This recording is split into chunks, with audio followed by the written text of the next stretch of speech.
What's good, ladies and gentlemen? What is good? It's Thursday night, so you know what that means. It is the Black Baseball Mixtape IG Live edition, if you will. I got my right hand man here, fresh off of Birmingham, Fresh East-West out. Classic, home run derby participant, Mm-hmm. Lewis Brinson. Lewis, how you feeling, man? What's going on? I feel good, man. Next year we're winning that thing. I should have won it. Cheats was So, there. He saw it. I should have won that. It just, too many balls off the end. Timing wasn't there. I can make a million excuses, but it was a great time regardless. well, let me ask you. It was a great time. It was a great Mm-hmm. time. We were in Birmingham. The whole crew was there. Rickwood Yeah. Field is legendary. Obviously, there was a little bit of rain that kind of threw off our timing a little bit. Yeah. I want to ask for you, what was the funnest part of the experience? Was it the home run derby? Was it playing in the game? Of course, it's obviously going to be just being around the fellas and being Mm-hmm. able to feel like you're a part of a team and competitive atmosphere again. But from the home run derby to the actual playing in the game, what did you look forward to? What did you enjoy the most? There was a lot the whole weekend, man. The introduction party, that was great. Seeing everybody get to chop it up with everybody, kind of kick off the event, and then for me, like, I'll be sentimental a little bit. Just walking into Rickwood Yeah. was like honestly a great memory and a great kind of sight for me. Just walking in and just like as soon as you get on the warning track, you get on the field. We came in through the right field stand or the left field foul territory. It was just like you felt what that meant. You felt what the ballpark was about. You felt the history about that ballpark and like walking in with all the guys, seeing all the fans, everybody's yelling. We go straight to the locker room and just like walking into that place was like iconic for me. That was very, very. I'll never forget that. Now, Honestly. had you been there before? Had you ever No. seen those hologram? Like, yeah, because Mm-mm. you really do get a sense of just how historic it is when you get Yeah. there. And this is a Definitely. field that obviously MLB renovated last year, getting ready for the tribute to the Negro Leagues game Mm-hmm. between the Giants and the Cardinals. They did a whole massive overhaul, but there's still a lot of they left a lot of the history there. So Right. you can Yep. kind of look around and you can kind of feel the fact that Willie Mays played there, feel the fact that the Negro Leagues Mm-hmm. teams played there, Reggie Jackson played there. Like you get this feeling of like, man, this is what it must have really been like. And I mean, I Yeah. just think that was awesome. That was awesome, man. Like I said, I'll never forget that walk in and just walking with all the fellas and seeing guys that met us there, D. Gordon, Ryan Howard, like guys that were just pulling up and we were all about to go play a game and like being around during BP. Obviously, the field is beautiful. The field is in immaculate shape. MLB did Yep. a wonderful job renovating that field. But like I said, the seats, I got to see when guys were warming up in between innings, I got to go behind and see the old fence, the 407 foot away left field and Yeah. 478 left center. And just like being out there with the guys, like I said, but walking in there, man, I just felt you could feel the aura of the historicness of that ballpark and the lights, the old school lights and stuff. But it was a great experiment. I already can't wait till for next year. That's awesome. Well, I can't Yeah. wait for next year as well. The one thing I really do think, just to put a button on this, is that I think MLB should officially solidify the East West Classic every year moving forward at Rickwood Field on Juneteenth. I just I think think so. that level, just knowing and Yeah. planning ahead and being like, because I guess it was last year, 2024, it was in Cooperstown. Right. And then now this year, I just think MLB has this wonderful opportunity to codify it every year on Juneteenth. And it's just it's the perfect time, perfect setting, Absolutely. perfect atmosphere. And I think if you do that, you can only advance kind of the game, the environment, Hmm. the atmosphere, and really build it around something in Birmingham that MLB has a good relationship. So that's what I hope. I hope they do Yeah. that. Me I'm sure too. they'll play the game next year. Hmm. The more people that play, the more people get involved. I think the more people will want to play. I think more Yeah. people want to play this year because they saw what happened last year and they heard the For guys sure. talking about how fun it was. Hmm. And I think more people will want to play next year because they hear how fun it is this year. You know what I mean? Yeah.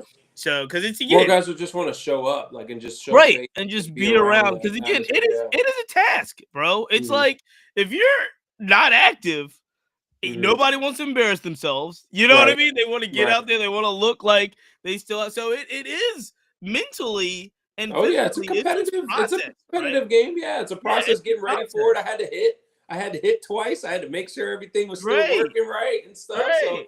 yeah, it is a process, but that's a part of it. That's a part why I think we were talking about in the dug. I mean, in our span, we're like, bro, like just getting out here and like getting the juices flowing again, getting a sweat going Yeah. before the game, and swinging during BP and the camaraderie during BP. You know, Dusty Baker and Gary Sheffield are watching you take BP. Yep. You're like, and you Yeah. haven't, you haven't hit in a while, but just the atmosphere around that, it felt like an all-star game. It felt like legit you were It at an really all-star game. did. Well, Yeah, Lewis, that's a memory that you'll never forget for the rest of your life. It's something that absolutely. you can say now that you are in the canon of the East West Classic for all time. So I'm really Mhm. happy for you in that sense, because that's just a phenomenal like experience and Oh, an yeah. honor and achievement. And so congratulations to you on doing that. Hopefully, like you said, you'll be there for many more years to come. Absolutely. We're going to switch gears a little bit because there's so much to talk about in active current Major League Baseball every day.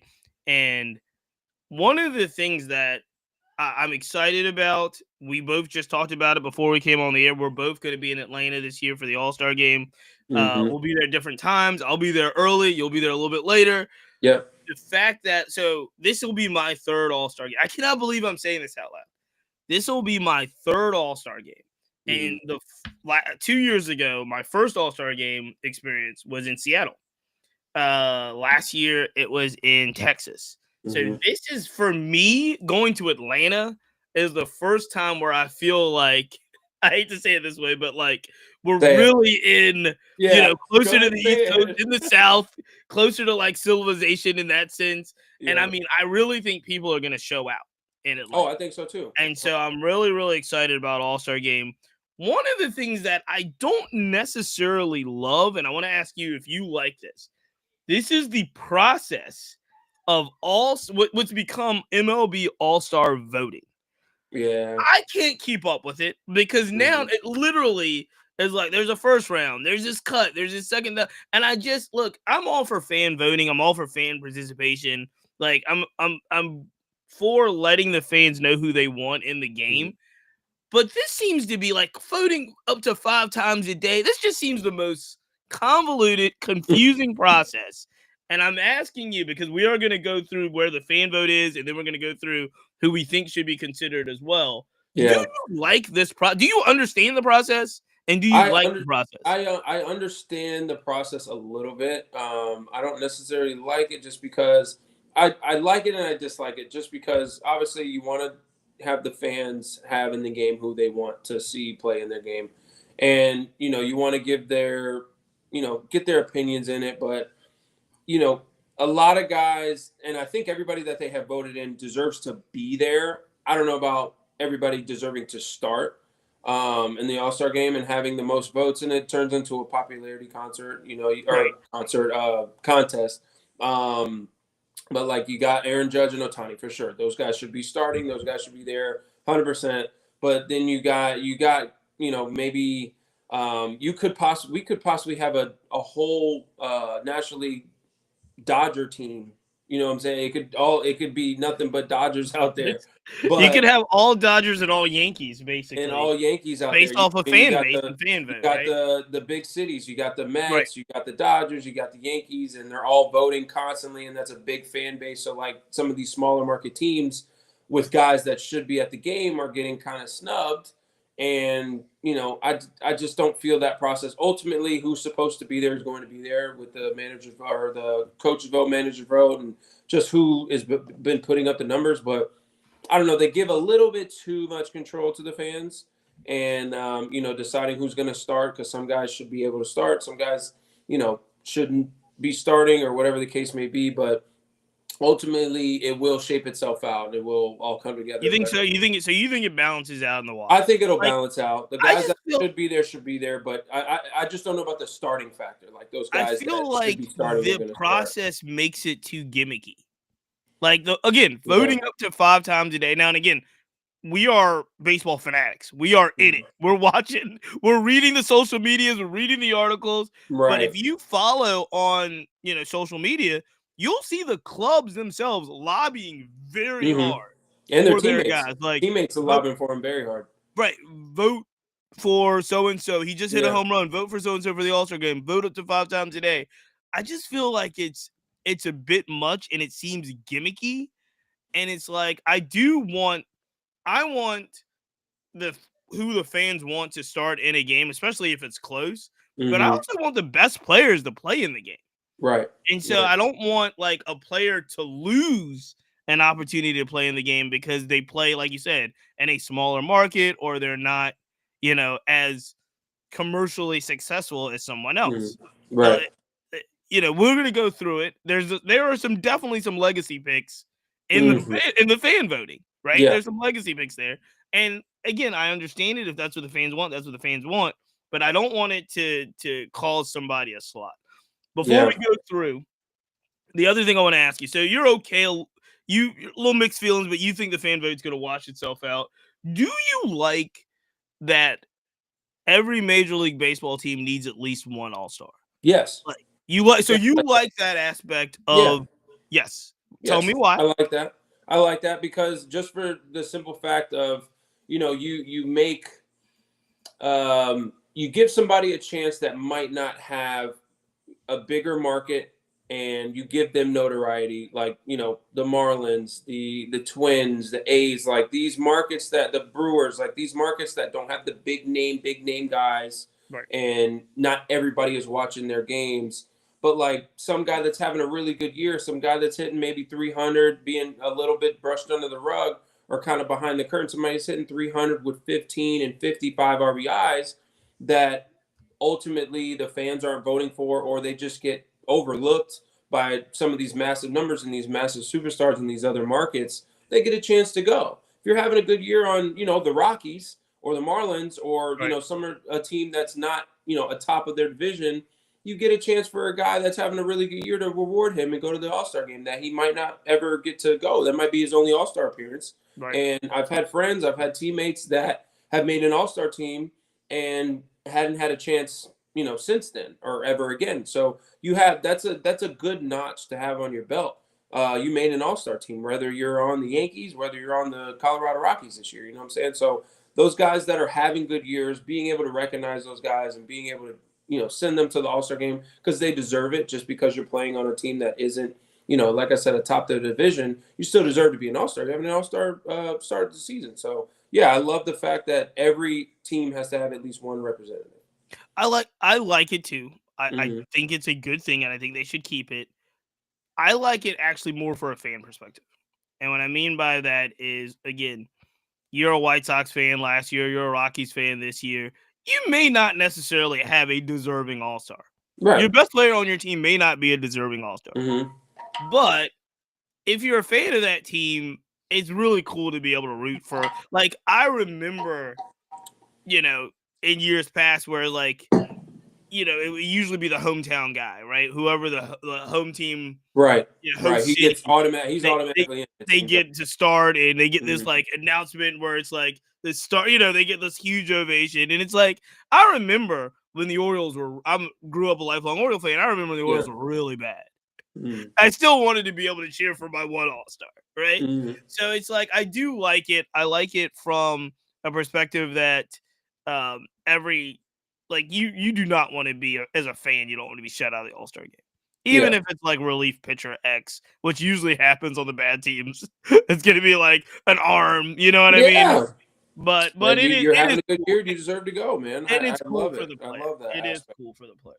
So with no further ado, let's look at like today. They announced a couple hours ago the quote unquote finalists to start the All-Star game. We can go through this fairly quickly considering. But if we want to stop and talk to some players, talk about some players that are having phenomenal years, talk about some players that you feel like should be on the list, maybe not be on the list, or like just somebody that you're extremely proud of as well, we'll go through. I'll start by saying like you already mentioned both these guys, the overall vote getters finalists to start are the people we exactly thought should be there. And that's Aaron Judge with he's the leading vote getter. Shohei Ohtani is second, or the AL and the National League leaders. Let's put them to the side. They're both having phenomenal years. They're amazing. Shohei's back to pitching on the mound. I'm excited about that as well. Even though they only give him like one inning each time he comes out, I watched that one inning. I'm excited about it. Oh yeah, you're excited that Shohei is back pitching, man. Right. He I'm excited that got Shohei's back. assignment. Aaron Judge, I don't even know. We were yelling about this the other day. I don't know why people even pitch to him. They do pitch to him. I don't know why, but he is having just an amazing run, like a run that we've never heard of. So Aaron Judge, Shohei, put them to the side. I will say this: Flobo boys, shout out to Flobo, who you met at Birmingham, has a theory that no one should vote for Shohei or Aaron Judge. Like the fans shouldn't vote them because he was like they're gonna get in anyway. So you Yeah, might as well use that vote on someone that like you may like put on the borderline. Like he's trying to lift the borderline player. He's not trying to have like guys that are going to make the team anyway voted in. yeah, but you have to. So if they get voted in by like a manager's pick or a coach's pick, Then they then wouldn't they're start. not starting. Okay, so you got to vote them in so they start because you want to Yeah. see them start. Yeah, you just get that out of the way. They got 3 million, Right. 4 million votes. You're DHing, you're starting in right field. All right, cool. Now we can assess the rest of the field. So let's jump to the American League because those are the two vote getters. We don't have any problem. Neither one of us have any problems with those guys. No, They're not at all. We're not going to have a problem with the American League catcher so far. Leading vote getter, Kyle Riley. Duh. That's unreal. He's Duh. just they literally are putting graphics up now with Kyle Riley in like I don't know if it was the 2009 Barry Bonds season, but it's an amazing like Riley and Barry Bonds are in the same graphic, which in itself is just flat out amazing. Now, for folks that aren't as familiar with Kyle Riley, switch hitting catcher for the Mariners, this season is obviously the best season he's ever had in his life. But as for somebody like me that's mostly on the East Coast, I'm not as familiar with Kyle Riley as a player. Has this come out of nowhere for you? Obviously, this level, yes. But has Kyle Riley as a player always been on your radar, Lewis? I mean, not in a sense on my radar, but you know about him because he's a switch hitting catcher, like you said, a switch hitting catcher that plays every day. Has the occasional day off, but he's already hit 30 home runs twice already in his big league career. So it's in there. You know what I'm saying? The power's in there. The production is in there. He means a lot to that lineup. Yes. But maybe to the regular fan, like you said, that's on the East Coast that doesn't see, they're not awake for those Seattle games when they are in Seattle. Maybe when they come over to the West Coast, you're watching him a little bit more. And obviously the historic run that he's on, he's more talked about on MLB Network and all the networks on TV anyway. But he's on mine and everybody's radar now. I mean, he's got 32 home runs. The most he's ever hit is 34. He's on pace for I think 68 or something. I saw a graphic the other day with 140 something RBIs. So like as a switch hitting catcher, I can't emphasize that enough. This guy is catching games and calling great games and also playing at an elite level defensively anyway. So you add that on, and now he gets he's two separate different players when he goes up to hit. He has to worry about two mindsets and two, stances and everything in kind of muscle memory when he goes up to hit. And not to mention he's having a good year, just all around hitting as well as hitting. I think he's still hitting 270, but he got 32 home runs leading the American League, but he's definitely on everybody's radar now for sure. He is, and he is the leading vote getter, and I will mark this down. As long as he stays healthy, he will be the catching starter for the American League, and rightfully so. Second place here. Now, when they get to the finals, what they do is they have the top two, and then they kind of re-vote to see who starts. Alejandro Kirk for the Blue Jays is second. Alejandro Kirk's having a good year.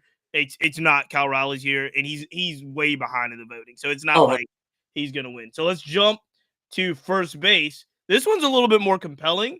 The two first basemen, Vladdy Guerrero Jr. for the Blue Jays. And again, these are popular picks. These are the fan vote picks. They may not necessarily be the best first baseman in the league, but Vladdy Jr. is leading. Paul Goldschmidt for the Yankees is second. When you look at Vladdy and Paul Goldschmidt for fan vote, who would you put in, Lewis Brinson, between the two of them? Just for the fan excitement, I put in Vladdy, just because of the contract, and he is having a great year. On base percentages through the roof, hard hit percentages through the roof. I mean, he's having a very, very productive year. Now, the 11 home runs, that's still, it's a little maybe under what we expect for Vladdy, but still having a great year. Like I said, for the excitement and the fan perspective, I think I put Vladdy in there. But, I mean, Paul Goldschmidt is having a resurgence of a year. Signing with the Yankees, a very important part of that offense. Sure. Very big reason why that offense is where it's at. So I think they both get in. But as far as me, picking a starter, I'm going to pick Vladdy as a starter. You and me are on the exact same page. Yeah. I'm going with Vladdy as well. I don't even think that I don't think ultimately the fan vote will be close. I think Vladdy will be just fine, and Vladdy will get that one. So I'm excited about that. This one's interesting. This one is interesting. Second base, the finalists are the league record overall best record in baseball, Detroit Tigers right now. Mm-hmm. Unless something changes, it's close. Let me just double check before I go crazy. Yes, the Detroit Tigers it's actually tied. The Dodgers and the Tigers are tied, both with 51 wins, 31 losses, best record in baseball. But here's the battle: Gleyber Torres, leading vote getter right now. Jackson Holliday out of the Orioles now. So Jackson, I'm an Orioles fan. I watch the Orioles a lot. Jackson Holliday is playing extremely well now. He's at second base. He's doing the job. This is obviously his second year. Jackson Holliday is also I cannot explain to you how popular Jackson Holliday is amongst young people. Yeah. And again, amongst Oriole fans, he is a popular guy. Gleyber Torres, believe it or not, is not I don't believe he's as universally popular as Jackson Holliday. I believe he is. But those Detroit Tiger fans are showing up and showing out. Right. And rightfully so. I think he deserves this. But is there a question for you in regards to who you would vote for in the finalists between Jackson Holliday and Gleyber Torres? I mean, I'd have to give it to Gleyber just because he's having a better year, and I think the starting aspect is, who's having a better year and who's more productive than, that for me, that's who gets to start the All-Star game at whatever position. Obviously, the popular vote would be Jackson Holliday. If Oriole fans had anything to do with it, he'd be starting. But for me, I'd have to give that to Gleyber. He's having a great year. He's leading off for that team. He's catalyst for that team. The team's going very, very well. I think it just makes sense to start Gleyber there. But, Jackson, he'll get his turn, man. He's had a resurgence. He's coming out, he's at 259. Got to get the on-base percentage up a little bit. 9 homers. Playing a solid defensive second base when he does play second. Westberg's been kind of in and out there. But, I'm going to start Gleyber there for sure. Yeah, and here's the thing. The Tigers are the best team in baseball, and the Orioles aren't very good. Period. Bottom line. So you're a really good player on the best team in baseball. Gleyber Torres deserves that start. Yeah. Again, Jackson Holliday is extremely popular. Gleyber Torres deserves that start. So even as an Oriole fan, I'm definitely going with Gleyber Torres on that one. Mm-hmm. I think he deserves it.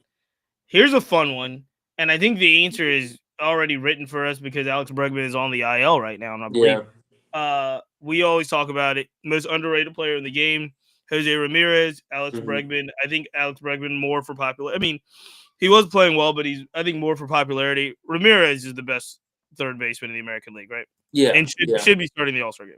He should be starting the All-Star game. I would agree with that. Like I said, I think maybe if Bregman doesn't get hurt and he continued on that kind of just the surge he was on, I think maybe we're talking about Alex Bregman starting at third. But just for now, I can't see it. Huh? Didn't what's his name have didn't Ramirez have I don't know, some really ridiculous hitting streak this year? Yeah, he did. I think it was like it was insane. Games. Yeah, it was insane. I think it might have been more than that. But I mean, 318, 378, 516 slug, 20s on another 2020 pace. I mean, again, like I said earlier, we got to start talking about Jose Ramirez more. I Yeah, mean, he dude's on means another planet. literally everything to the Guardians. I think he should. Obviously, I think he should be starting. Yeah. And I think Breg's, just the path he was on before he got hurt. I think he should definitely be at the All-Star game, in my opinion. But Jose Ramirez should be starting. I'm with you. So we're all in 100% agreement. Yeah, This one is a good one as this one well. is a little. AL Yeah, shortstop battle. Jacob Wilson has been on an absolute tear. Obviously, absolutely. leading candidate, I believe, for AL Rookie of the Year. Bobby Witt Jr. Actually, again, this is extremely popular. Like, you cannot explain to people how he may be the most popular player in baseball. Yeah, he's Bobby just Witt Jr. the American boy of baseball right now. Yeah, and Can't do no wrong. here's the thing. This year has been a little bit. It hasn't been like, he's not the best player in baseball, right? He's batting Mhm. 282. He's got 10 home runs, 40 RBIs, 21 stolen bases. He's obviously an extremely talented player, but he's Yeah. not like the best player in the game. Which preseason, if you had one vote, a lot of reporters across the country, if you had one vote for who's the best player in baseball, it would have been obviously some Judge votes, some Shohei votes. Bobby Witt Jr. would have got some votes. I Yeah, think he's 100%. not, this season hasn't panned out for the Royals or for him the way that he wants, but he is extremely popular. Jacob Wilson, again, out of nowhere,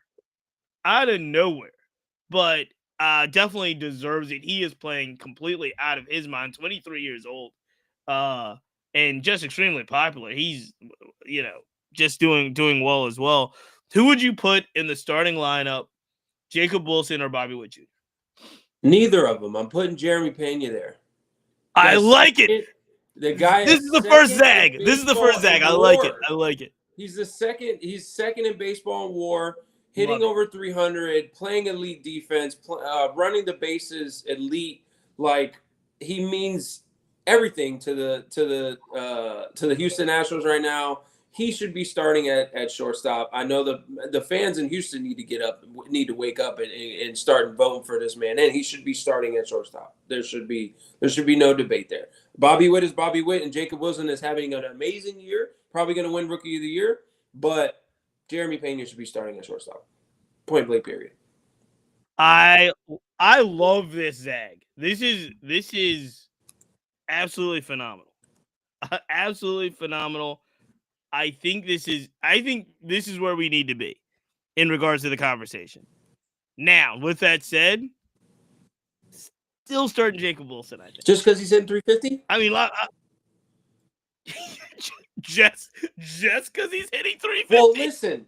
Yeah, the guy's hitting is dang near. The guy's hitting 347 in today's game. I'm not knocking 347. I'm not knocking him. 40 RBIs, 9 home runs. They are, between Wilson, Soderstrom, and Butler, they are making the Athletics look like something. Yeah, 100%. You know what I mean? Rooker, they're not very good. Rooker don't get enough play either. I'm sorry. Guys, quietly has 15 home runs. Ooh, this is so. Again, so we both agree that it's not Bobby Witt that should start. He still may start. He still may start just because of popularity contest, but I don't know. I'm comparing Jacob Wilson and Jeremy Pena's numbers right now. They both have 40 RBIs. Jeremy Pena has 15 bags. He's got 11 home runs. He's hitting 324. Yeah. 379 on base. 492 slug, 871 OPS. He's second in WAR right now. I appreciate what you've done here, because I think this is exactly what should be done, and we should mark this down. Jeremy Pena, who we do believe will probably make the All-Star game. 100% he'll make it, but he should be starting. But the starting factor right now, the finalists, it's either going to be Bobby Witt or Jacob Wilson, and it's just going to come. You know what? You're right. Pena probably deserves it. This is what I'm going to say. Witt probably gets the votes. This is where it comes down. Because, again, when it starts to round out, now there's only 2 people to vote between. I'm going to say Witt gets the votes. I think Pena also deserves it. I think, obviously, Jacob Wilson will make the team as well. Really exciting stuff there. Has there been a player if you make the All-Star team, you don't play in the futures game anymore, right? That's what happened. Like, you don't do both. No, I don't. No, I don't think you do. I've never seen it. I don't think that happened. So you can make, if you're in the big, obviously you could play in the futures game if you have to be in the minor leagues, I think, but you can play in the futures game if you made your debut already. You know what I'm saying? Like if you made your debut and then got sent down, you can play in the futures game, but I don't think you can play in both. That'd be dope, though. So let's do some. Let's. We still got a lot to get through. Let's jump to the outfield vote getters, and again, these are the vote getter finalists. Right. This is going to be upsetting because now we're looking at Riley Green for the Tigers, which is Javi Baez for the Tigers. What a comeback we've had for Javi Baez. That's a whole story in itself. Mm-hmm. But Riley Green, Javi Baez, Mike Trout, again, probably a legacy vote there. Yeah. Steven Kwan. Those are your finalists to start. Hold on one second. And I guess, and Aaron Judge, I guess, because Aaron Judge is going to be in the outfield. Yeah. Oh, they're fighting for pretty much 2 spots. Right. So it's Riley Green, Javi Baez, Mike Trout, Steven Kwan. Mm-hmm. Now, of that list, of course, we just talked about it, and you did the right thing when you talked about Pena. Of that list, Byron Buxton's not on it. If you would have thought who deserved to be a starter for the American League in the outfield, I think Buxton is, to me, a guy that should be starting in the All-Star game. However, what do you think? So take away Judge. You've got 2 slots. Who do you put in there based off of who is on the list or who's not on the list? I'd have to agree with you. I think Buck should be on that list. Mike Trout is Mike Trout. Like you said, it's probably a legacy pick there. Just because we just can't have it feels like we can't have an All-Star game without having Mike Trout there. And I'm just as big as a Mike Trout fan as anybody else, anybody in Anaheim. Love watching that guy play, but just for the circumstances now, Byron Buxton should be starting in center field for me. Mike Trout doesn't deserve to start. Not because we don't like Mike Trout. Mike Trout was on the IL earlier this year. He's batting .229, 29 RBIs, 12 home runs, 2 stolen bases. He's still Mike Trout, but this is definitely a legacy. Yeah, 100%. But definitely Byron Buxton should be starting. I like the Riley Green. I'm not mad at Javi Baez having a great comeback year. It's meaning a lot to that team. But yeah, Byron should definitely be in one of those 2 spots that are open because Judge is going to play right field, obviously. So this is what I'm going to do. I would go, obviously, Aaron Judge in the outfield. I'm going Steven Kwan. You like Steven Kwan over? Steven Kwan. Over who? So over Baez? I'm going Steven Kwan. Because he doesn't play outfield. I'm going Steven Kwan every day. Steven Kwan? No, Baez. Oh, I'm saying Steven Kwan over Javier Baez. Hold on. Let me just see. He's definitely in for me. So I'm definitely going Aaron Judge, Steven Kwan. I'm with you, though. I would go off the grid and put Byron Buxton as a starter in the All-Star game. So that Byron Buxton, Steven Kwan, and Aaron Judge would be my All-Star outfield for the American League. I think another consideration. I know we're going backwards for third base, though. Junior Candelario needs to be in consideration. Yep. Guy's got 20 homers. Just saying. Yep. But Byron Buxton definitely should be starting in the All-Star game, and definitely, in my opinion. Designated hitter changes because it would have been Rafael Devers. It would have been. Rafael Devers changes leagues now, and so you're really down to Ryan O'Hearn and Ben Rice. These are the votes. You pick your poison there. I'm not mad. I'm not mad at either of those. Both of them are having great years. Ben Rice just kind of fell off a little bit, but Ryan O'Hearn just gets lost in the shuffle again because not a big name, kind of a comeback guy. Played against him in the minor leagues, always had pop, but he's definitely figured out the hit tool in his bag. But again, Orioles are not a good team this year, and he gets lost in the shuffle. But I mean, who else? Who else at DH do you like starting there for the American League? No, I like O'Hearn. I was like, I have not hid my Oriole fandom. I watched that team play it quite a bit. Ryan Ahern is one of the only bright spots we have. I'm worried about trade deadline and if he's actually going to be on the roster as we move forward. Probably not. And I understand it. But I would definitely put, now that Devers is in the National League, I'm definitely going Ryan Ahern DH. So that is the American League. As we've gone through, we haven't touched pitching yet. Let's go through the National League position players. Then we'll pick your poison there, bro. My National League. Here's the thing. You mentioned Jeremy Pena. Is there any kind of players? We both mentioned Pena and Byron Buxton. Are there players in the American League that would be quote unquote reserves, but are having seasons in which you think should be All-Star worthy? So this is not the starting finalists, but people in the American League that you think should be in the starting wise, or how we just somebody you would love to see. Give me like one or two players that you're like, man, obviously Jeremy Pena is not going to be a starter, but you know he's going to be on the team. Byron Buxton probably not going to be a starter, but he's going to be on the team.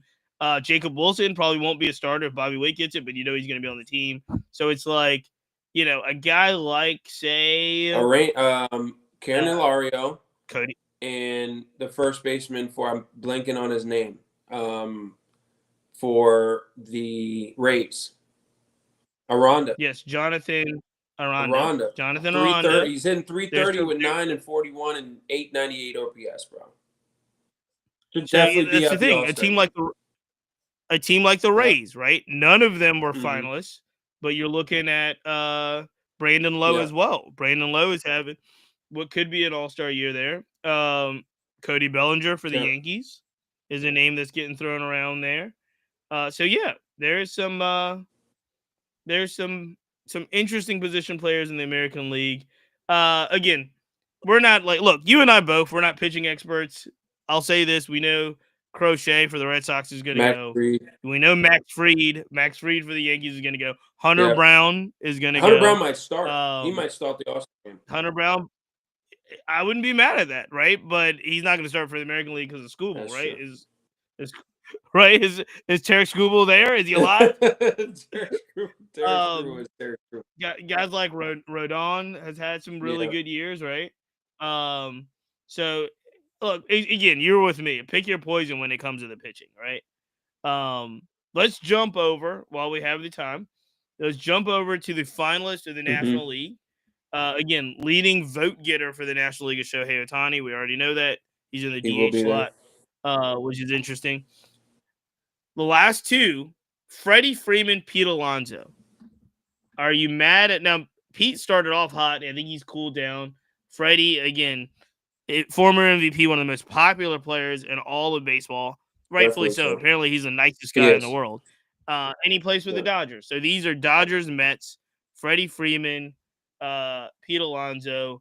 Would you go with one of them as the starter, or do you think someone else deserves? I like both of them. Honestly, I like Pete just because power numbers are a little bit better. Obviously, Freddie consistently is just an elite hitter, top of the talent hitter in our league for 10 plus years now. But Pete is having a resurgence. Pete is having a chip on his shoulder year, trying to show the Mets and everybody else that he deserves. Yeah, he's worth the money. So I'm gonna start Pete personally. I think Mets fans haven't been voting as much as maybe Dodger fans. Now, Freddie, you pick your poison there. Honestly, like either one of them should be starting. But just for my opinion today, I mean, Pete Alonso's hitting 292, 18, 65, 933 OPS. Like, just has better power numbers, slug numbers for me.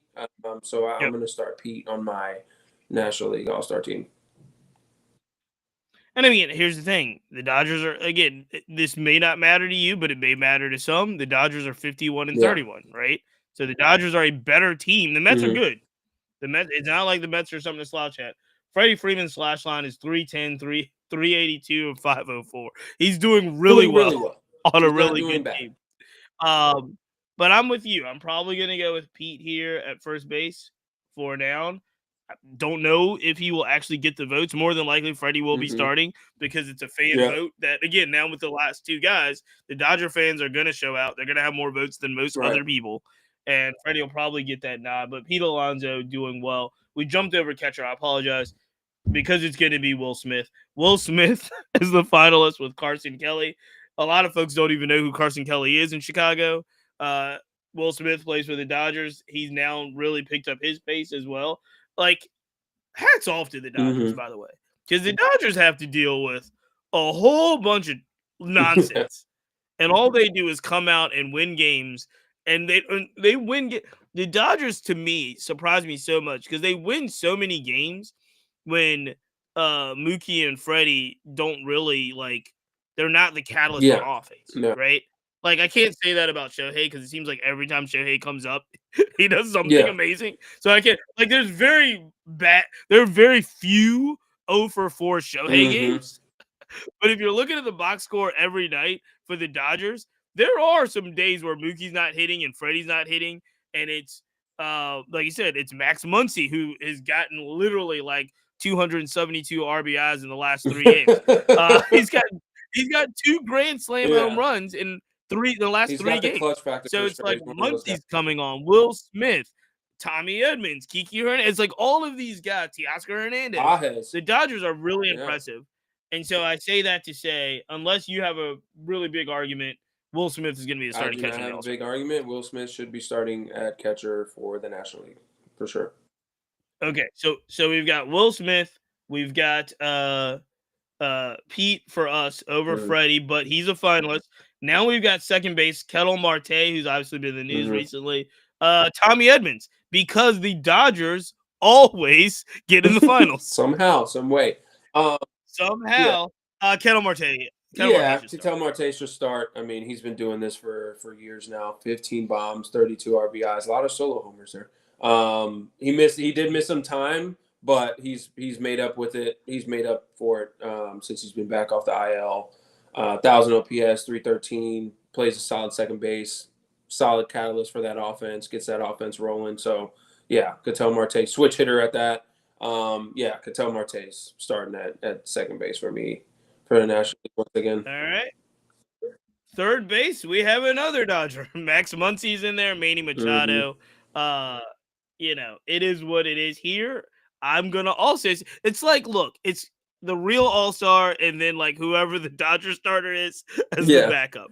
Manny Machado should be starting in the All-Star game. Nope. No gripe here. Manny Machado should be starting in the All-Star. He's having a quiet – I feel like he's doing it very, very quietly over there in San Diego. Having a wonderful. I just feel like San Diego much noise.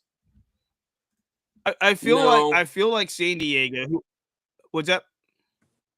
No, I said no. I just feel, and I agree with you. Just because I think people are like, all right, yeah, San Diego's gonna be good. Like, what y'all gonna do? Y'all gonna beat the Dodgers or what? Like, I don't think it was exciting for a minute, and then it's like, okay, so cool. You guys are really good during the regular season, but y'all gonna beat the Dodgers at the end of the day, or like? Yeah, I think they've lost steam a little bit. I think they are second place in the NL West. They have now they're 6 games back, but I think they've kind of, it's still the Dodgers, the Padres, and the Giants there. And the Giants, to their credit, are still hanging around, and we haven't seen any Giants yet in these finals. The Giants just got swept by the Miami Marlins. I'm just saying. I understand, but it's still the Giants. I'm just saying, though. But what I'm saying is what you're saying. Right, I think the Padres are having a good year, but the only time we were really paying attention to the Padres is when they did that 4-game series against the Dodgers, and they lost 3 out of the 4 games. Right now, there was some scuffling, there was some bitterness, there was things that got you glued to the television. But I think there's a part of us in the back of our mind that's like, can the Padres really do? Like, do we really think the Padres are going to do this? Yeah. And until they can start punching Big Brother in the mouth over there in LA and beating the Dodgers and really, like I was telling our Monday crew, it's not really a rivalry until like both teams start winning. Yeah. So like it's a rivalry in the Padres' minds, but the Dodgers are still beating them a lot. Yeah.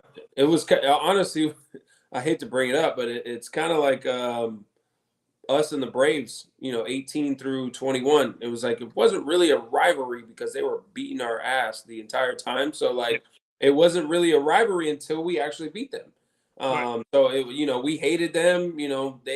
I don't know if they hated us, but like every time we came to their ballpark or we played the Braves, we played them tough, but they would always find a way to beat us. But we called it a rivalry, but it wasn't really a rivalry. And here's the thing: the Dodgers have played this whole thing so smooth with the Padres. Oh yeah, and what I mean, they know they're the better team though. Right, and they really could care less. Like it literally is like the Padres are the little brother in the corner, huffing and puffing and being like, "I'm gonna get you," and the Dodgers are like, and just like this, they're holding their head against and they're swinging underneath. We'll see you on the field, right? So, but we think Manny Machado should start over Max Muncy there in the finals. Hey, another Dodger at shortstop. Mookie Betts is in the All-Star finals against Francisco Lindor. Excited. Obviously, Lindor is one of my favorite players. Mookie Betts is one of my favorite players. Absolutely. These are two awesome, amazing players. Who do you think should start in the All-Star game at shortstop? I like Francisco just because Francisco is Francisco. I mean, he's hitting 265, plays every day, 16 homers, power numbers are there, 43 RBIs, kind of few stolen bases. Obviously, Mookie's been, dealing with some, here and there things, fractured toe. He got sick at the beginning of the year. We might be having a different conversation if he has a full, healthy year. But Francisco Lindor for me should be starting at shortstop for the. I have no beef with that at all. Yeah.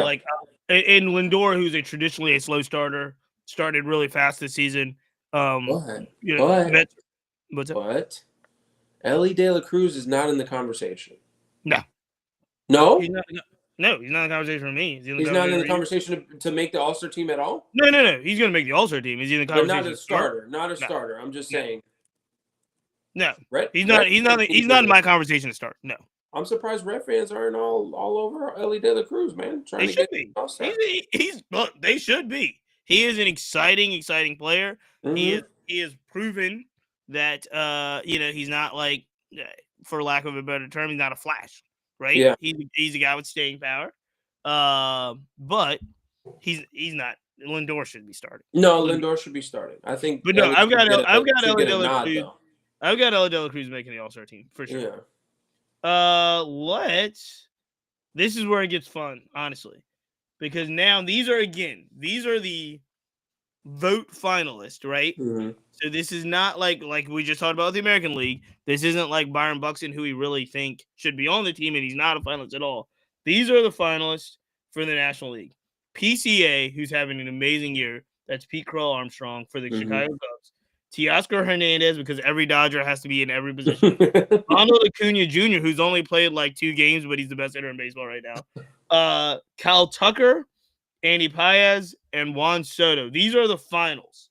So you've got to get 3 starters out of PCA, Teoscar, Ronald Acuna, Kyle Tucker, Paez, and Soto. Who do you start?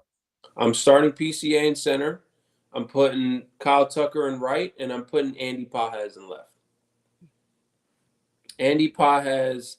Let's take a look at and let's do a little deep dive on Andy Paez. 293, 16 homers, 54 RBIs, elite center field defense, 836 OPS. Should be starting. Should be starting the All-Star game, regardless of the name. Obviously he's a Dodger, but he is, a very important part of that Dodger lineup, in my opinion. I mean, if you have other opinions, I know, like I said, he's kind of getting overshadowed with the Mookies and the Shoheis and the Freddie Freemans and the Teoscars. Right. But I mean, this guy, besides Shohei, is your best player right now. Okay. Yeah. So, but here's the thing. I'm starting Paez in left field. What you got? PCA, Ronald Acuna Jr., and Juan Soto. That's mine. I'm zagging here. I'm not mad at that either. I'm zagging here. Here's the thing. What Ronald Acuna has done since he's come back from injury deserves to be in the All-Star game. Seriously, think about this. Think about what he's done. He's literally been the best hitter in baseball since he's come back.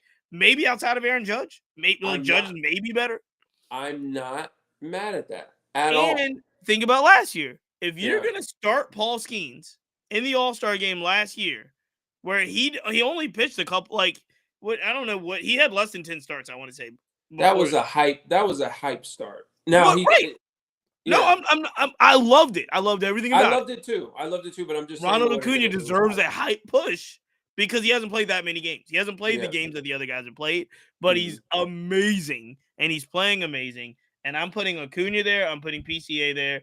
And here's the thing: say what you will, like him or not, all Juan Soto does, and Juan Soto, for Juan Soto purposes, has had a down start to the year. Yeah. If you're not Juan Soto, you're happy.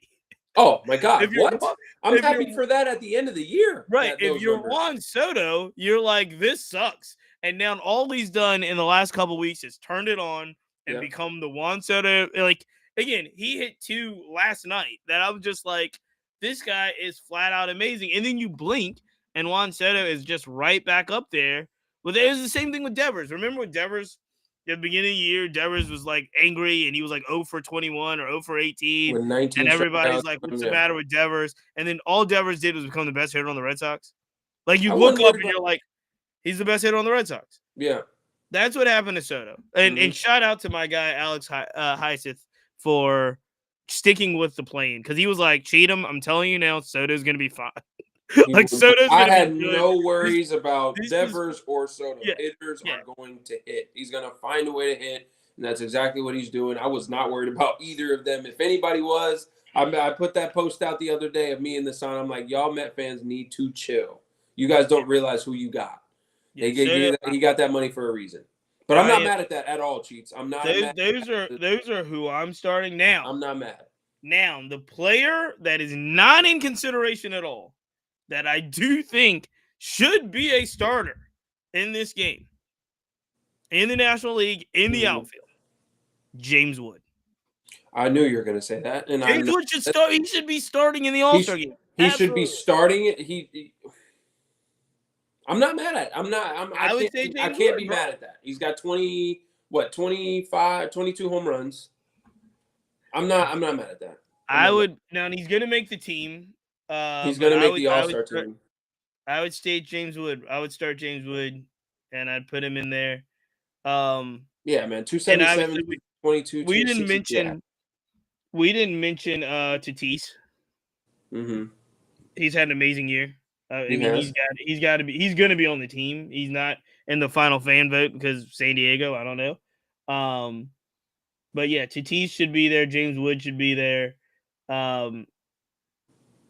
There's a couple other folks on the list here. Cal Stowers. Somebody's gonna get snubbed. Well, again, with the one team, yeah, having a representative from each team puts a Cal Stowers in the game. Yeah, or right? they could easily put Ramirez in the game as well. Right. There's the catcher. There. Yeah, they could easily put him there. They could put Dane Myers there, but he's missed some time. He's missed some time. He's missed some time, but yeah, they could. Like I said, they could put Kyle Stowers there as well. So pitching wise, Zach Wheeler obviously has been very good this year. Mackenzie Gore's been very good this year for the Nats. Logan Webb, out man. Paul Skeens, Mizorowski. Skeens is gonna start 3 starts. Who? Mizorowski from from the Brewers. Yeah. He's must see TV. He's must see TV. Kid's legit, man. And so speaking of must see TV, really quickly, as we kind of put a button on the All-Stars, this was fun. We're gonna so this was the finalist, kind of the finalist category. Now there's like, again, I don't know how many times you can vote a day now. It's probably like 27.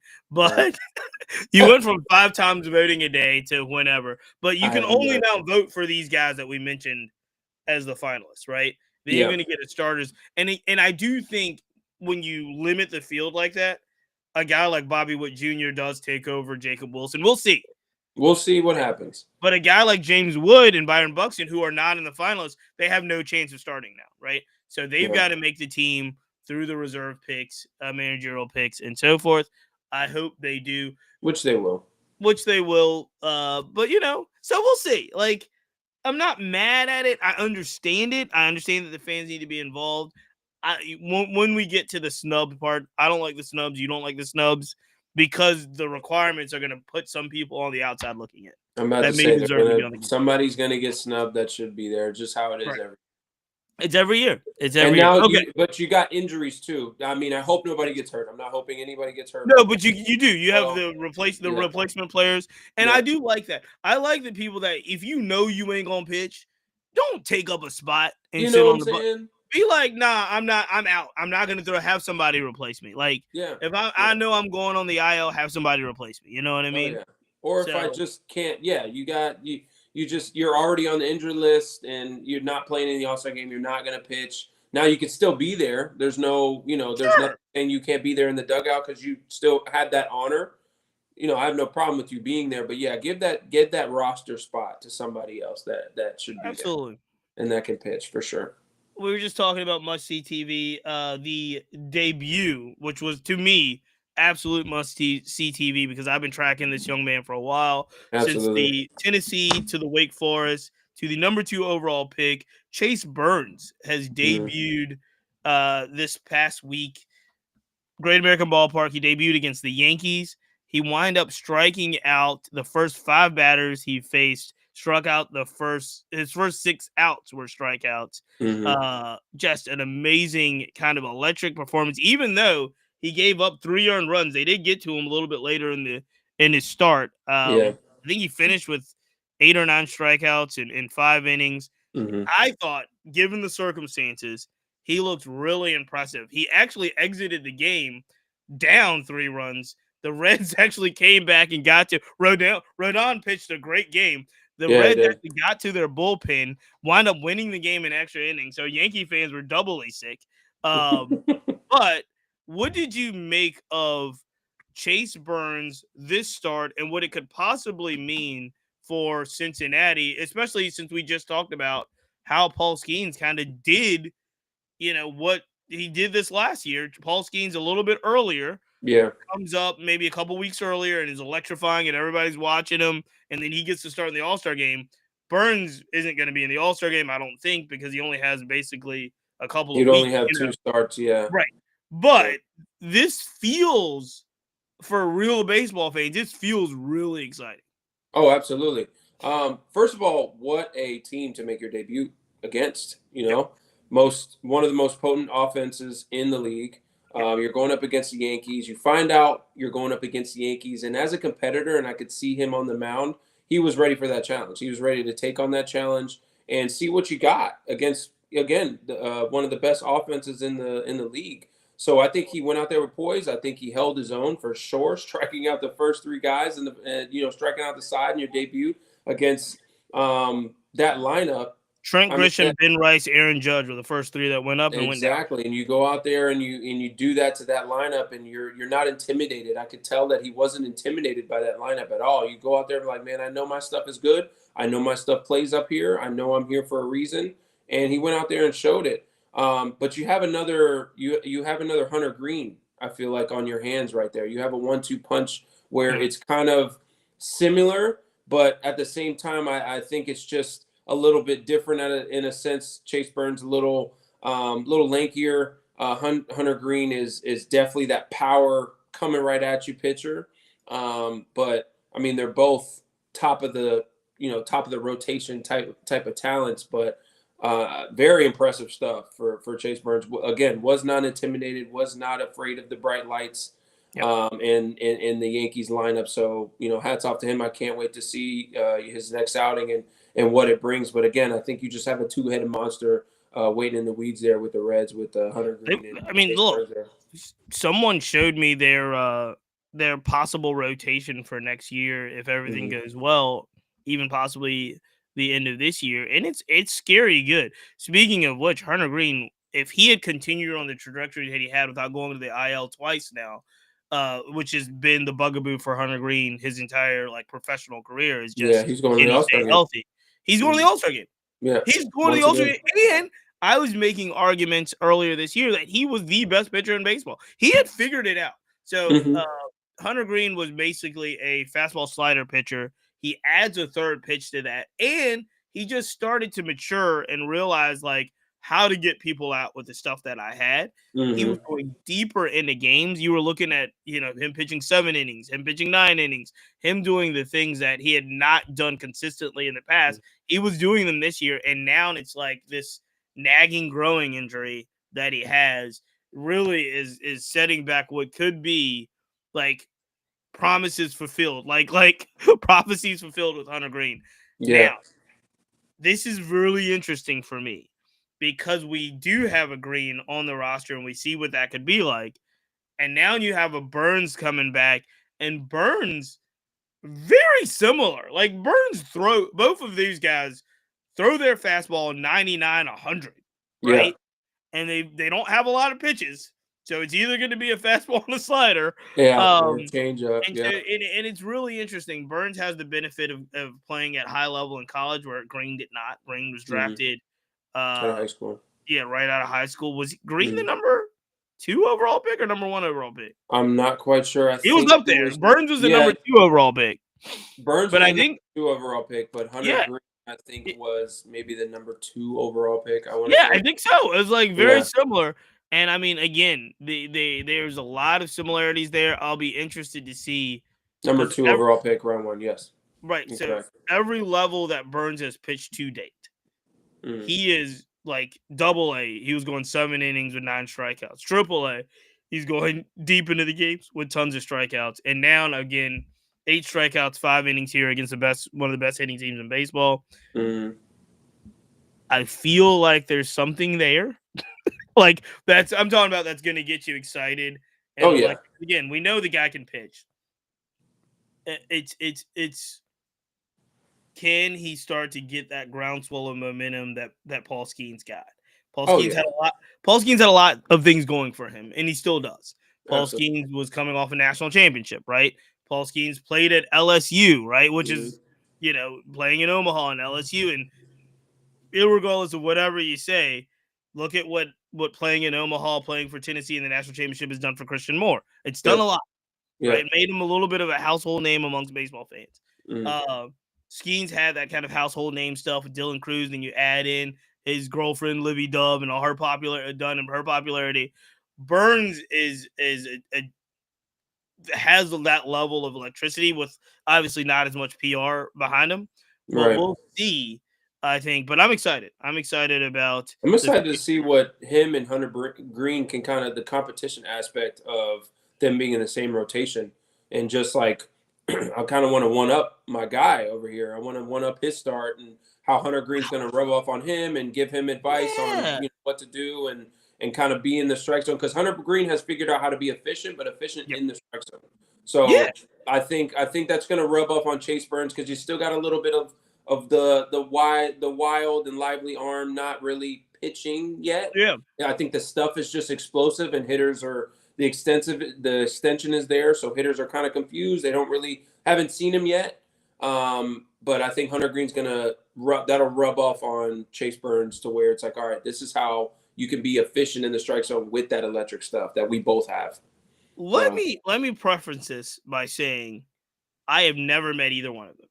I follow both of their careers closely. I've never met Hunter Green. I've never met Chase Burns. I say that to say this. Hunter Green is a extreme competitor. I've seen him. That guy would pitch with one leg if he could, if he had to, I think he would.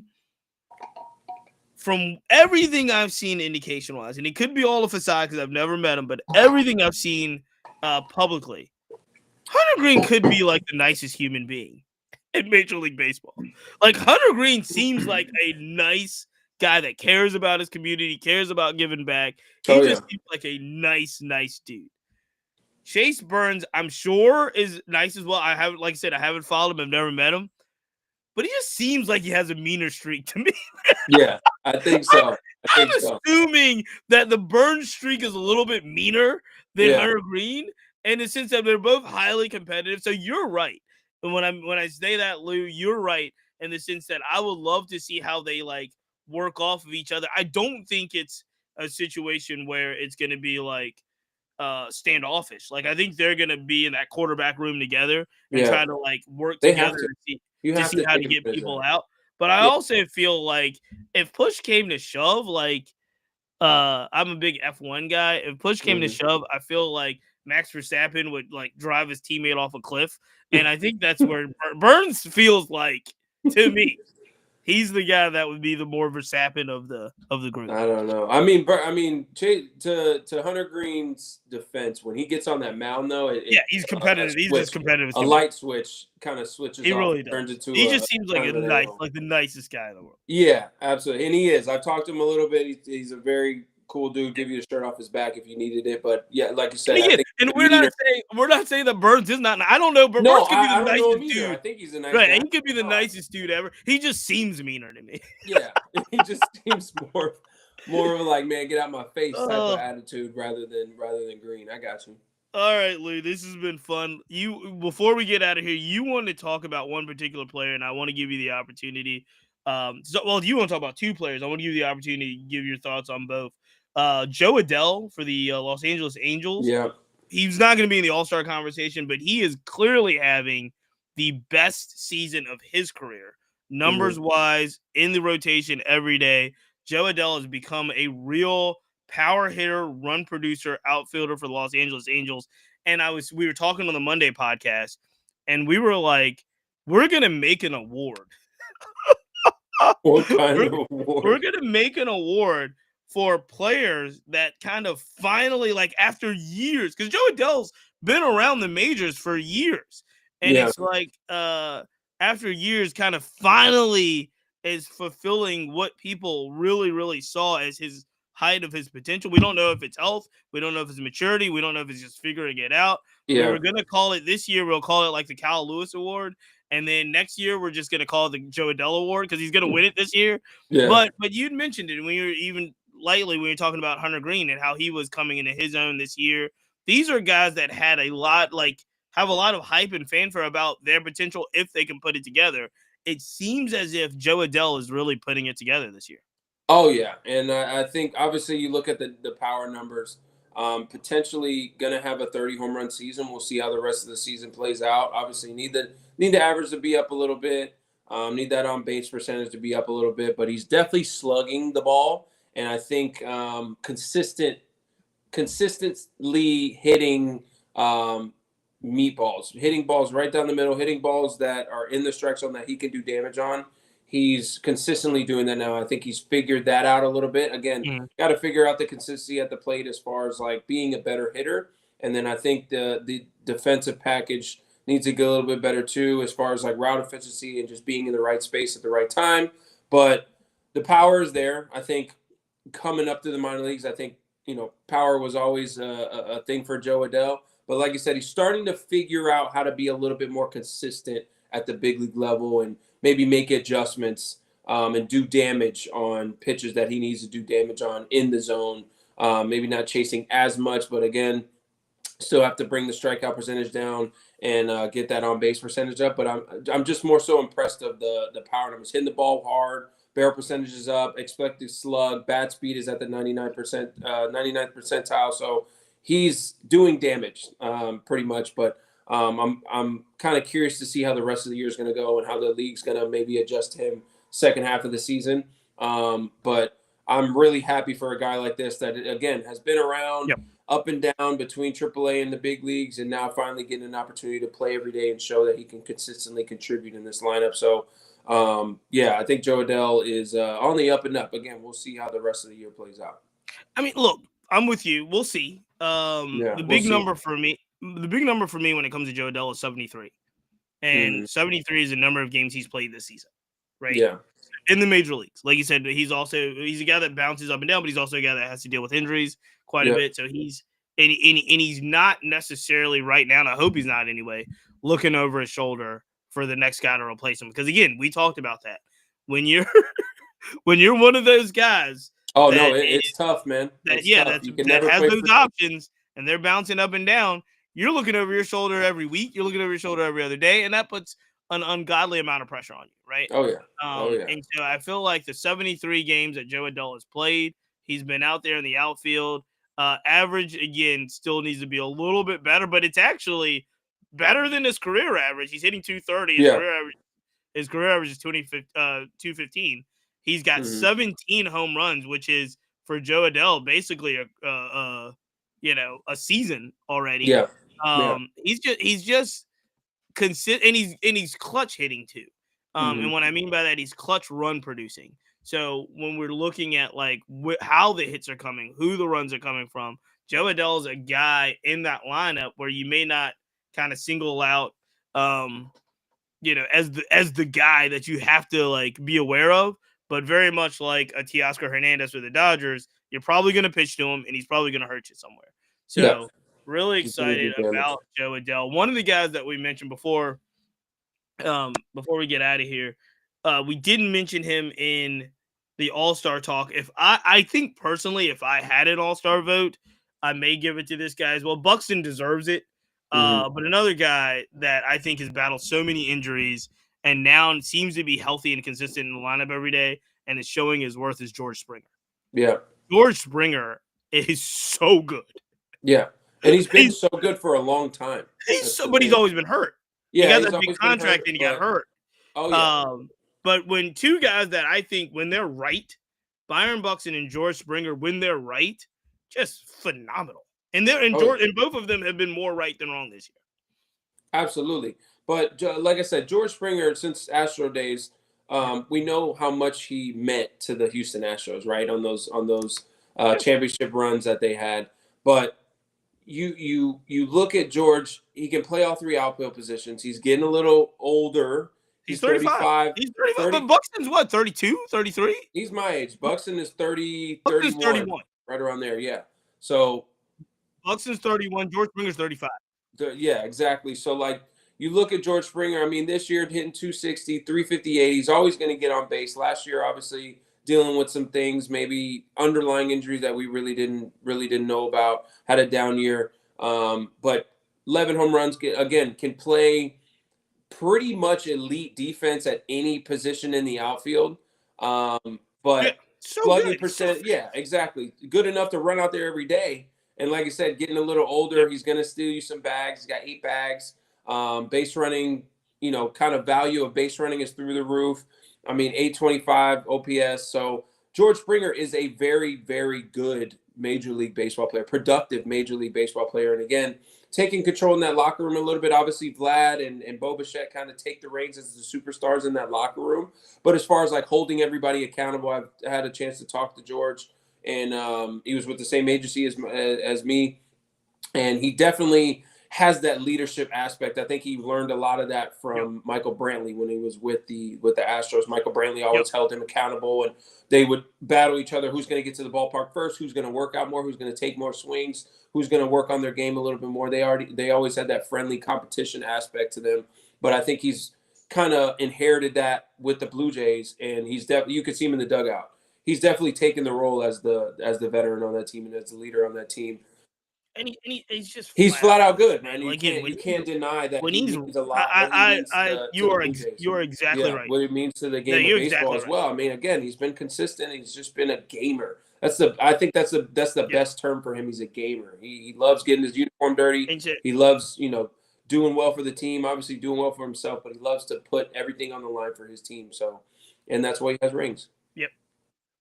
No, yeah. I'm a huge fan. I'm a huge fan of Springer, and I love watching him play. And like I said, when he's right, it's like good luck because he's going to beat you in that lineup too. He's one of the guys you'd mentioned people in their presence, and like you put Ronald Acuna and those guys in their presence in the lineup. George Springer's presence in the Blue Jays lineup means a lot, especially when he's going well. Absolutely, because that's just another head you got to worry about. Yep, a big one, a big one. All right.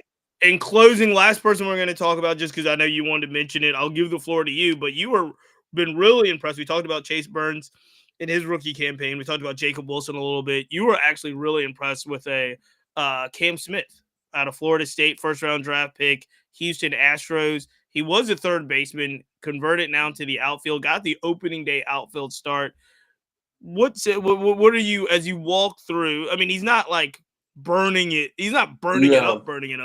But as you kind of follow kind of the trajectory of Cam Smith, he's showed a lot of poise and maturity. Is the first thing I'm thinking of, being thrown out there in the situation that he's been in there in right field.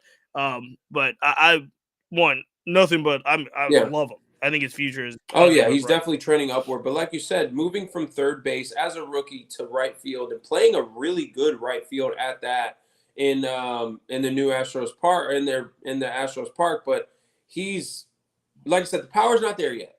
The power will come, but I think It'll get there. No, he's got he grown does. man It's in strength. there. It's Like you coming. said, I'd rather have the hit tool develop first at the big leagues level because you know the power's going to come. He's going to fill out. He's going to work out. He's going to Yeah. get stronger. Bat speed's going to go up. The power will come and it will play in that ballpark. He's perfect for that ballpark. But the all-around hitter hitting 271. I mean, he's got 5 home runs. Like I said, the power will come. 343 on base percentage, not out of this world. But for a rookie, just Nope. again learning a new position that takes a toll. Learning a new position, you're learning it at the big league level. You're making your big league debut. You got traded for Kyle Tucker, big trade already with the pressure of playing for the Astros, a prominent organization that expects to be in the playoffs every year. And again, they're impressing me right now at the Every top of that division. But playing for a division leader, um, he's holding his own. And like you said, the maturity shows. I can tell that he's maturing as the days goes on. He's learning pitchers. He's definitely in that clubhouse, being able to voice his opinion and be himself. I think that's a big thing as a rookie coming up. You're able to be yourself and just go play.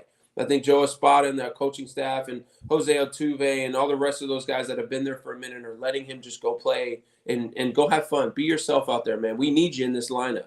I think that's another thing he feels needed in this lineup, and they've told him or gave him the confidence to go out there and just play. Just go out there and play, man. Have fun, do your thing.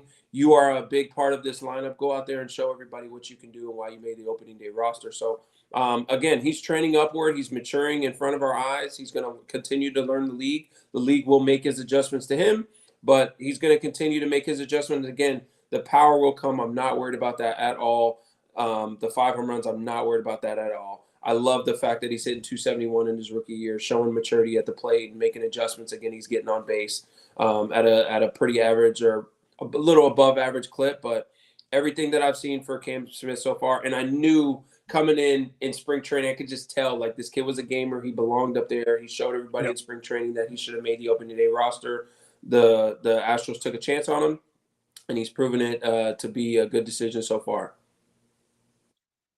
Yeah, like look, there has been so many impressive Mm-hmm. rookies this season Yeah, already. absolutely. I mean, just from in both leagues, both divisions, from top to bottom, whether you're talking about pitching or position players. You'd mentioned Ramirez from the Marlins, pretty impressive Mm-hmm. rookie there. I talk a lot about Drake Baldwin. We just did a reel about is Drake Baldwin the leading candidate of Rookie of the Year now for the Yeah, National League. You got Cam Smith in the American League. You've got Jacob Wilson and Nick and Nick Kurtz Kurtis is out there. is Jack building up some Jack momentum out there. Caglione. Yeah, absolutely, absolutely.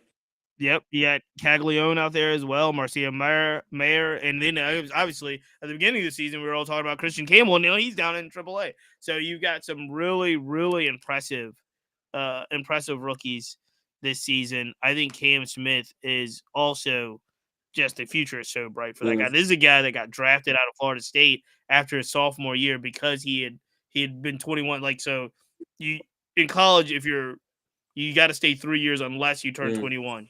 And he turned 21 after his sophomore year. And again, he was a guy that was not taught. He was impressive during spring training. Everybody's talking about him. Dana Brown is like, this guy's really Mm-hmm. impressive. And they were like, we got to figure out how to keep him up here. He was not even, he hadn't been in the pipeline long enough to even be their number one Right. overall prospect. There's guys in the Astros organization, a guy like Bryce Matthews, who were ranked higher. Cam Smith impresses everywhere he goes. It's so much so that they were like, we're moving this guy from third base to We the got to make a outfield, spot for and he him. gets the open. You got to make a spot for him. That's Yeah, the whole gripe so as a rookie. When it's a tough decision, when a team has to make a tough decision, make it tougher, man. Make them make you a position on this team, whether that's playing right. And again, kudos to him for even switching up that mindset. No, I'm a third baseman. It's like, no, I'll go play right. I'll go play left. wherever I Yep. need to be in this lineup and be on this team. And that's not easy to do. So I definitely hats off to him for being able to do that and be able Yep. to produce at a high clip his rookie year, man. Again, trending upward. Trending Training upward. upward, and so are you, Lewis Oh, Brinson. thanks, We're gonna Pete. wrap it here. This is the Thursday night Instagram Live Black Baseball Mixtape. Lewis Brinson, I am Cheats. As always, I did not do this earlier. I'll do it now. We've got to thank our partners and our sponsors, Stilo Sports, the Players Alliance, Rebellion Harvest Sunflower Seeds, Number Game Scorecards, Red, Black, and Green Baseball, and Minority Prospects. I'm excited about all of our partners, and there will be new partners. I know Little Birdie told me as we go to get to the All-Star game, get to the middle of the season, get to the trade deadline, we will be adding some new partners and sponsors to the program, so we're excited about Hey. that as well. Make sure you subscribe if you have. I know it's hard. It's the hardest thing to do is if you're watching this on YouTube or Instagram to switch over and actually subscribe to the podcast, but we will ask you to do so everywhere podcasts are streaming, which is Spotify, Apple Podcasts. Please subscribe there. Listen to the show, rate and review the show as well. Lou, what you got going for the rest of the week, my brother? We got a little golf tomorrow. I played golf well today. Got a few deals we got to work out as far as business things. We got to work some things out. Some couple emails I need to respond to, but we're getting ready for Atlanta. Going to go shoot some more content for the Clubhouse Lounge. So you guys stay tuned for that. I'm going to Atlanta on Monday, so we'll be out there, and then it's get ready for Atlanta for the All-Star game. Excellent. Mm-hmm. Excellent. Well, that's awesome. Make sure you do that. If you're in the Richmond, Virginia area, the Richmond Flying Squirrels Black Heritage Night is this Saturday. I will be there. We will be doing a panel, I believe, before the game. Blacks in Baseball documentary film by Crystal Garrett. So that'll be fun as well. So we'll be in the hometown, in the home stadium, if you will, this Saturday. And then I will also, like you, Lou, will be getting ready for Atlanta. So that's the next place. We'll be on the road. We've got our road show. Lewis Brinson will be there. I'll be there. We were in Birmingham. We will be in Atlanta for All-Star Week. So excited. So excited about it. So until next time, ladies and gentlemen, we